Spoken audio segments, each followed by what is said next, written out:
Hey, good morning, everyone. It's Jojo Gonzalez, and thank you guys for just coming and just allowing me to share this little bit of my walk, a little bit of my time with the Lord with you guys. I've been in Psalm 78 for the last few days, and we've seen where God has, He's helped the Israelites. And then in verse 32, He says, in spite of all this, in spite of all the help that He gave them, in spite of Him, freeing them from Egypt and doing all this like miraculous stuff. 32 says they still sinned, for they did not believe in His wonderful and extraordinary works. And sometimes we hear about things that are awesome and amazing in somebody else's life, but we don't apply it to ourselves, and we don't believe. So these guys in 33, it says, therefore He consumed their days like a breath in emptiness and futility, and their years in sudden terror. So He just dwindled their life down, quite a bit, when they were in the desert. It says, when He killed some of them, then those remaining sought Him, and they returned to Him and searched diligently for God for a time. And that's what we saw in the Bible. A lot of people started getting wiped out. A lot of the crowd, and then those that were faithful to the Lord. Those people that they remembered, they started returning to God.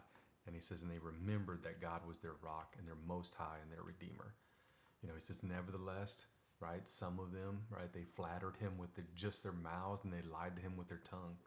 So I got to be careful not to just, flatter, the Lord with my mouth, or just become like a, person that just says I believe. I got to believe what I believe, and take all this in and apply it to my life. And that's why I go through this every single day. I read the Word and I apply it to my life, and I consider that. It's like, man, is that me? Has God helped me? Am I forgetting the Lord? And I got to go back and remember all those good things that He done for me. Am I living like I remember? And then he says this, nor were they faithful to His covenant. And He says, but He, the source of compassion and loving kindness, forgave them. He forgave their wickedness and did not destroy them. And that reminds me of who God is. God is that wrath, and He's that person that will come to your rescue and destroy this whole country, on behalf of His people. But He's also that loving, compassionate, kind God. He forgave them, and many times He restrained His anger and did not stir up all His wrath. For He graciously remembered that they're human, they're mere flesh. So am I. I'm a sinner. I'm flesh. I think fast, I talk fast, but God's word says, hey, be slow to speak, right? Be slow to anger, those types of things. And it's like, okay, I got to remember those things. And I do. So it's like a wind that goes and does not return, So our lives sometimes, we just go and we don't return. And so I've got to remember, man, don't even get started, and just return, just stay where I'm at with the Lord. He says, how often they rebelled against Him in the wilderness and grieved Him in the desert. Again and again they tempted God and distressed the Holy One of Israel. They did not remember the miracles worked by His powerful hand, nor the day He redeemed them from the enemy. So great reminder for me. When I was 23, I was just in a whole different world. Man, I turned on my radio one day and I heard a guy speaking on the radio, and he just spoke right to me. That very night, I believed in Jesus Christ. I was like, wow, man, there has to be a God. Jesus, is the only way. And I believed right then and there, and it changed my entire life.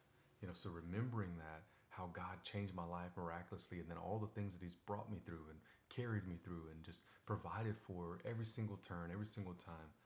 I'm humbled. I'm just blessed, man. I'm so thankful to the Lord. So reading this, praying, getting on my knees, worshiping, just want to share with you guys that, man, don't forget what God has done for us. Don't forget what God has done for you in your life. Remember that time when you first fell in love with the Lord, first got saved, first found Jesus Christ. And remember those times where He's brought you through over and over and over again. Even though right now you may be going through a tough time. I'm going through a tough time. But God's not going to leave us there. Eventually, we're going to be in front of Him, before Him, but He's with us right now, and He can carry us right now with peace, comfort, loving kindness, steadfastness, His covenant, all those different things. He can conquer so much, man. So just cry out to Him, reach out to Him. So that's what I do. That's what I want you to do. So think about these things, go about your day, read this over. God bless.